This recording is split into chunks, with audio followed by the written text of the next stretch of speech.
On today's episode of the Outlet Podcast, I'll be talking about most memorable music videos and taking steps towards your calling or dream. You are listening to the Outlet Podcast.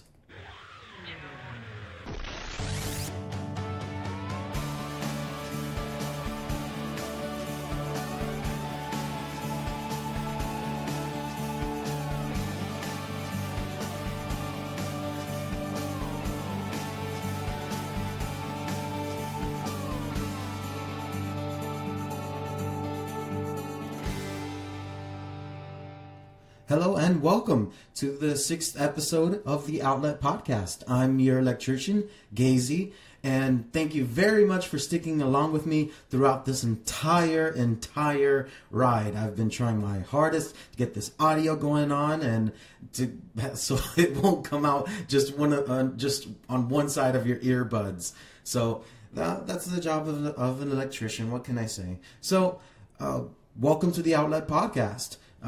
These are some ways you can contact me. Please contact me. A lot of people have been hitting me up on Facebook, and I'm really happy that I've had that contact, that interaction. I had a blessing to talk to somebody over Twitter. One of the first fans to contact me over Twitter. So if you're listening, hi, how are you doing? So on Twitter, guys, people, ladies, gentlemen, you can find me at Outlet Podcast on Facebook.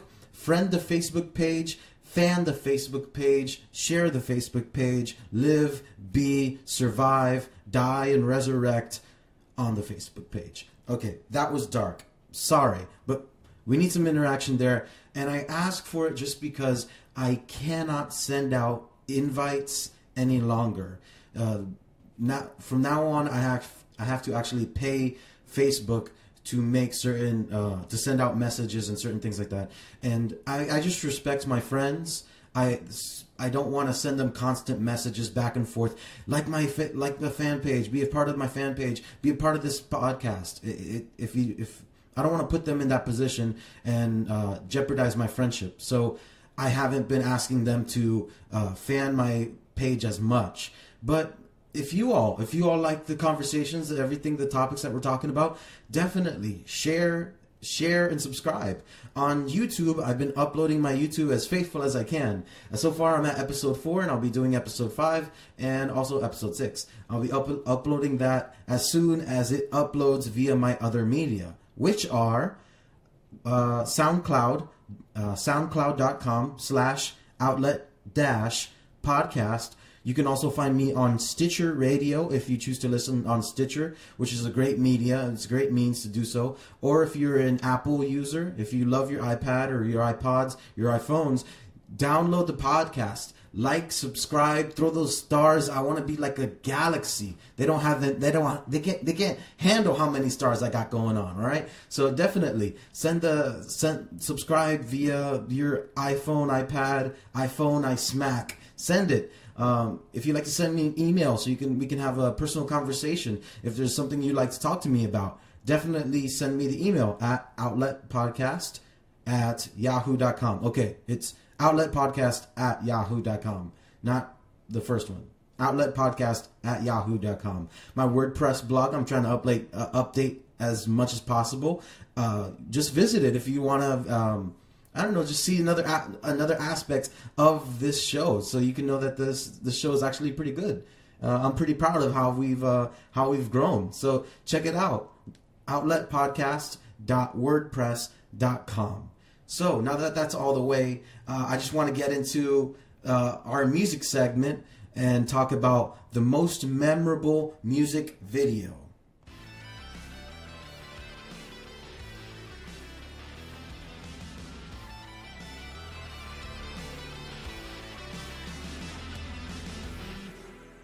All right, that was my music buffer.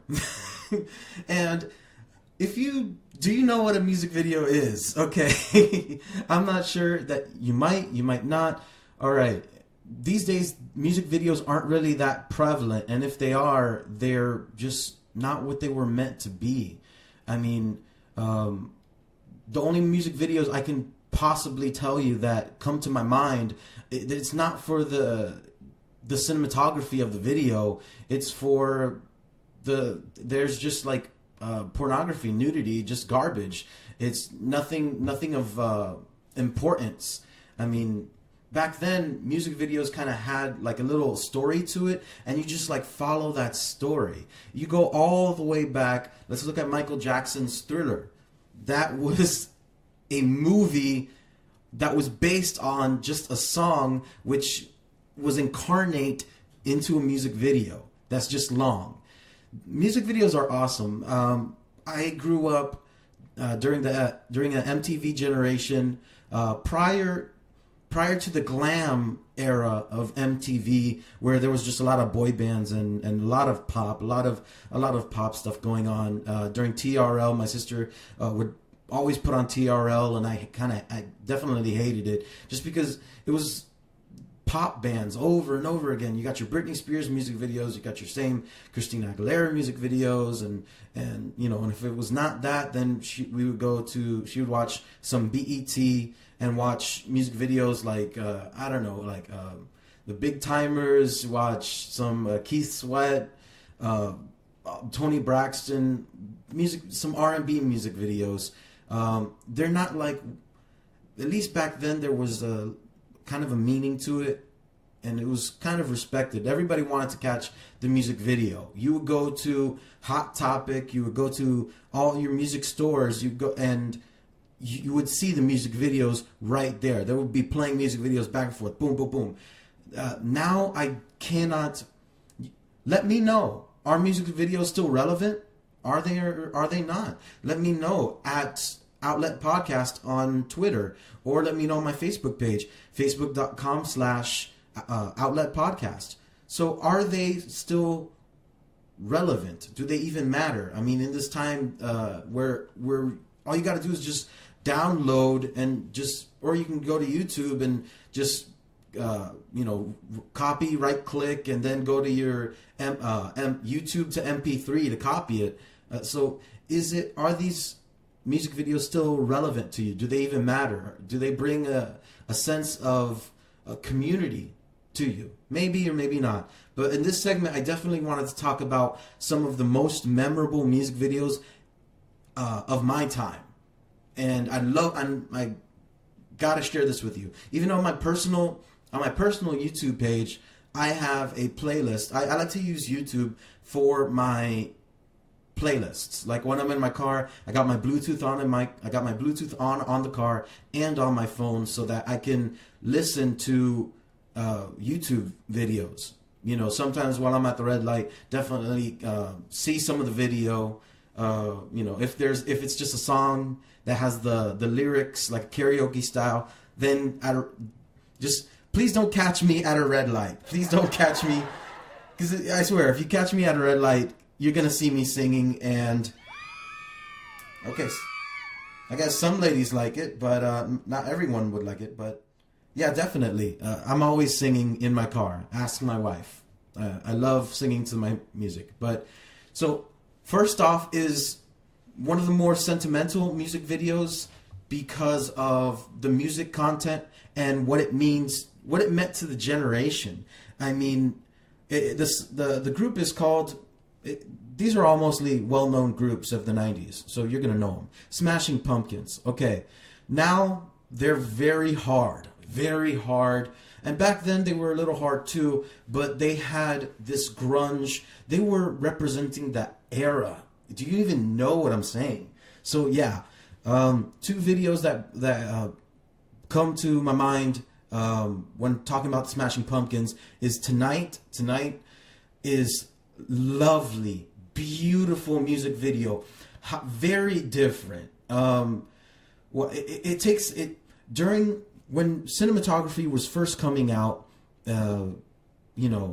Before movies, when they were trying to create cinema, they'd have this very antique, very different style of doing movies, and the way the actors were. Obviously, it was all mimicked, like it was mimed and pantomimed by the actors, and then they would cut and go to the next scene where they would have like the words of whatever the person is saying. So it's very retro, very charismatic type of type of cinematography that you're seeing. Very lovely work, man.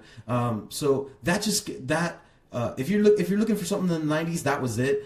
And 1979, the music video was it screams nostalgia because it just takes you back. Like, I don't know how you are these days, but let me describe to you this music video and if it relates to you and your friends. Okay, have you ever been, like, you're being spun down a hill in a tire with your friends? Like, have you even ever tried that? Like, getting inside of a tire with no rim, and just being like going down a hill, having your friends like push you down, and like, all right, driving around the town in your car, and all of your friends are just like sitting inside, doing donuts in your car. Definitely, obviously safely. I'm not asking you to do it like on your highway, your principal highway, but like just doing donuts. Just why not? Taking like a long drive with your friends and pensively looking outside the car window. Some people have taken pictures of me just doing that on like road trips. I used to be a part of a worship band, and I'm still a part of the worship band.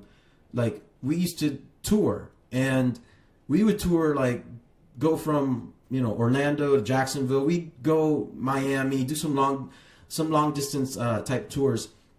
And definitely one of the things that I just loved was kind of just like isolating myself. I always think of myself in like a bubble, and just like not being lost in my phone, but being lost in thought at the moment. Like, just looking outside the car window, realizing that everybody inside the other cars around you are in their own little worlds, and they have their own stories. And outside of their cars, you're looking at, like, you're driving down the highway, you're just looking at landscape, and you think about how vast it is and how little your need to have a crunch bar is. You know what I'm saying? Like, you're looking at these clouds. You're trying to bring rationality to things that are irrational. And of course, science can tell you cumulonimbus. They can, talk about nature in the scientific sense, but I'm talking about nature in the aesthetic sense. You know what I'm saying? Like, something that's so beautiful and intricate, and you can only see it for a moment. You can share a second of your life with that moment. That's awesome. So, like, I never went to mediocre parties where, a band would be playing inside of a house and it was broken up by cops. I never had that. I guess you could say luxury, but I don't know. I never had that instance in my life. Sneaking into neighbors' pools. Back then, I guess it was more innocent. I mean, the neighbors would probably like scream at you and tell you to get out. But these days, with all of the politics and with all of the, the way the police officers are doing things these days, and how aggressive everyone is, not just police officers, but how aggressive everyone is. I mean, you'd be shot if you're in someone's pool these days, as opposed to back then. You just have to just get in, get screamed at, and run out. Definitely doing pranks. I did a few pranks in my youth, but nothing that I'm too proud of or that's worth mentioning, because it's not necessarily like noteworthy. But another one that's in the music video that I loved and just like found a lot of connection with is going to a corner store, going to like this, like your neighborhood, like not even your grocery store. I'm talking about your corner store, like your 7-Elevens, just going in there at night, grabbing, and just for the sake of like slushies, just going in there, grabbing some slushies, and just getting back in the car and probably like chilling somewhere. Just you and a bunch of friends, just like relaxing, not doing any harm, just being cool and living in the eternity of a moment. Like, this music video, you have to watch it. And I'm not saying, you know what, I am saying it. Relive these moments with your friends. Make moments with your childhood friends. Go out to a pier on a beach. Definitely, if you have that opportunity, go out on a pier and a beach with a bunch of your friends. Go to the beach and be like, and just chill, watch a sunset. You know, some people, they'd be like, oh man, that's gay, don't do that. And I'd be like, yo, there's more to life than just, you know, going to the mall and looking at chicks or looking at girls. Or there's more to life than, and why not share those moments that you can actually think back on in your life and be like, wow, that was totally worth it. That was, you know, wow, I really identified myself and I was totally identified with. So yeah, Smashing Pumpkins, 1979.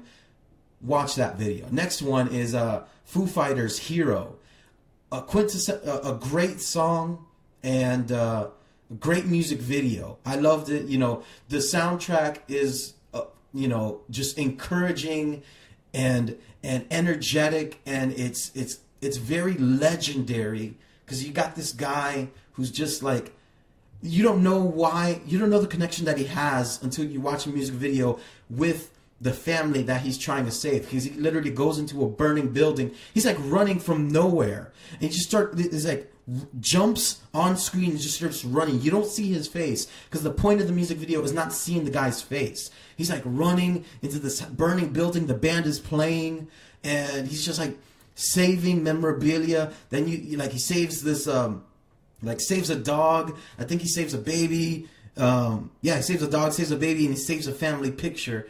And I watch the music video. That was 90s, bro. That was the era. That was the time. So Blues Traveler, Run Around.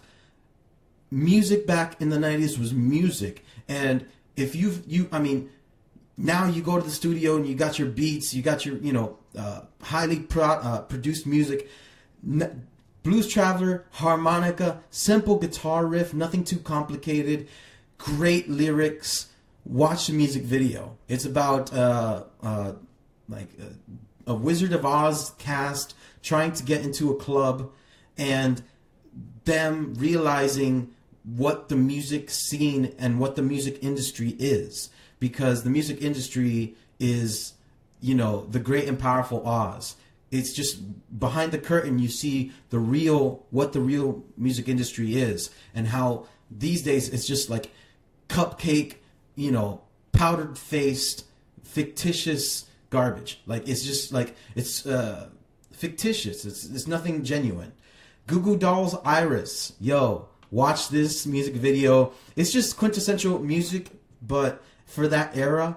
But it's very, like, you just have the guy looking through telescopes and like, he's looking through telescopes. He's swirling around in his chair. It's like he's in some kind of the roof, like a rooftop, like a spot tower, a watchtower, and he's like looking out a window. He's got his like burnt, charred scroll maps where he's like trying to chart. It's awesome, very cool.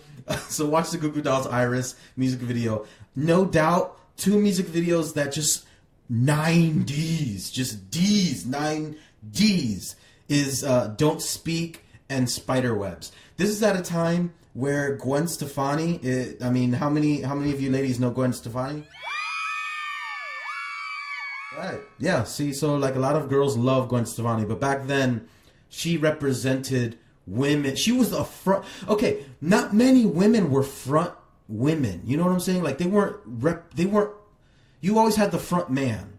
Okay, you always had the front man. I guess that's the title. Gwen Stefani is a front man. Like I take out gender right there. She's a front man. For representing her time, she was like your Axl Rose. She was your Freddie Mercury.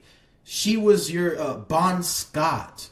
She owned that group. She, like, you looked at her and you're like, whoa, she represents us so much. The music was obviously great. That ska was fresh, you know, and the music video for Don't Speak, it's very interesting because what you see in the music video of Don't Speak, the industry, once again, the evil industry, they're kind of taking the band out of the picture and focusing on her. So like in the music video, there's a photo shoot where the photographer is just like moving the bandmates out of the way just to get to Gwen Stefani.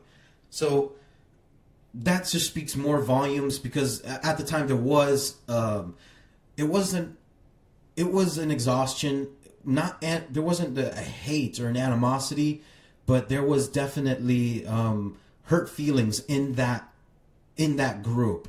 Spiderwebs, come on, leave a message and I'll call you back.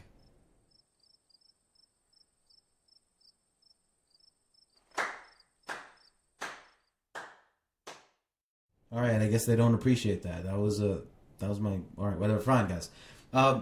Another music video you gotta watch, August 11th, 1998. Come on, you can't get more 90s than the power couple that is Rachel Lee Cook and Freddie Prinze Jr. These two beautiful people in the movie She's All That. That was 90s in its epic. That was the, all right, because you had 90s rock, grunge, you had 90s rap, you had 90s alternative music, you had 90s pop, definitely, and you just had 90s glam stuff. And the background for She's All That, Kiss Me. Wow. What a great song, what a great music video, because Rachel Lee Cook and Freddie Prinze Jr. are actually in the music video, and it's so artistically 90s in so much that they're sitting, there's like a small TV screen, and it's like a nighttime at like a dark park. I'm trying to remember the video, and there's this small wooden bench with, you know, the cast iron frame, and everybody's like squished into it, and there's just like cutscene after cutscene of the movie She's All That, but there's cutscene after cutscene of how like their expressions, the romantic, the romance, the chemistry in between them with the music is awesome. Definitely watch this music video if you want to get your nostalgia on. Newfound Glory did a cover of this music video, and guess what? My girl Hayley Williams from the band Paramore, she makes a guest appearance. And actually, I recently learned that Hayley Williams is engaged to, I believe, one of the members of Newfound Glory. So that's awesome, and it's pretty interesting to see that since '98 that was going on. So there was chemistry since back then. So another music video, guys. Alanis Morissette's Ironic. The whole idea that I just explained to you about, you know, going on a car trip, well, this is Alanis Morissette's video. And instead of being with a bunch of friends, it's like her different personalities. You see her different personalities in her hairstyles and the way she acts. Because the driver of the car is the more mature person. And it's not... these other characters are parts of her, probably at different points in time in her life. So Ironic is a great music video. Green Day's Basket Case, dude, you had the time to listen to me. Yeah, those guys. That great band. I'm not necessarily a huge Green Day fan, but I'm not going to ignore their contribution to the punk rock scene. So definitely. Speaking of punk rock, you got the Blink-182. I mean, they did all the small things music video, which is very like a commentary, like a jesting commentary. However, one of the music videos that I enjoyed was the music video for I Met This Girl at the Rock Show. That was awesome. Have you gone to a rock show? Number one, oh my gosh, the Vans Warped Tour was a movement. If you were to go now, like, would it even mean anything? It's so commercial. Like, back then, Vans Warped Tour, where you had history making bands in their like infancy, but still killing it on stage. That's what the Vans Warped Tour used to be. Blink-182 was a part of that. And Girl at the Rock Show, that was the anthem for that movement, because everybody wants to meet I don't okay, I can't force my beliefs. Well, you know what? I would never force my beliefs on your beliefs. If you're the kind of person who's looking for hookups, then I just would, like, as a human being, I'm not your mother, not your father, but I'd definitely be like, be safe.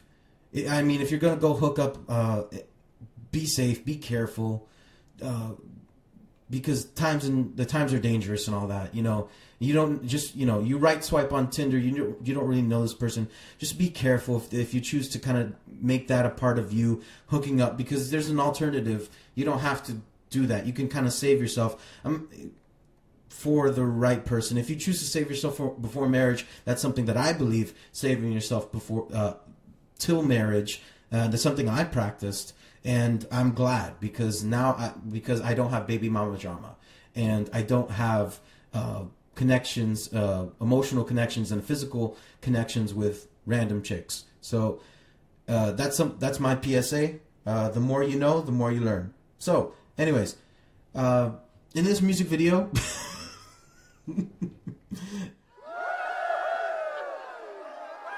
yeah, everybody's happy that I went back. Okay, guys. Okay. In this music video, their recording company just gave them a bunch of money to produce the music video, and all they did was go. The music video is them in a van with 182. I think it says Blink 182 on it, and they're getting out of the van and they're just doing nice things for nice people, just like giving homeless people money and like giving money for people doing funny dares. I think in the music video they're on top of a porn store, and they're just making it rain. So that's a funny music video. Some fast. I want to go fast, but I'll take. Darn it. Okay, Intergalactic by the Beastie Boys. Great music video. Fat Boy Slim, Weapon of Choice. Christopher Walken, dancing. He's actually an accomplished dancer. We might make fun of his comedy. We might say, more cowbell, and you might have like Jay Moore, or listen to other people do Walken accents. Here you see Christopher Walken dancing and doing a good job of it too. Sugar Ray, there was a time when Sugar Ray was awesome. Mark McGrath, the lead singer, don't call him Sugar Ray. I guess he gets mad or something, whatever. But that was all the music videos to the songs. They're great, and they're kind of quintessential. They're the other spectrum of the 90s that I'm talking about. Linkin Park had some of the best music videos. Breaking the Habit, In the End, Faint was one of my favorites because it's shot from behind them, looking towards the crowd till the end of that music video. So Linkin Park has some of the best music videos for rock. I mean, you also have System of a Down with Chop Suey.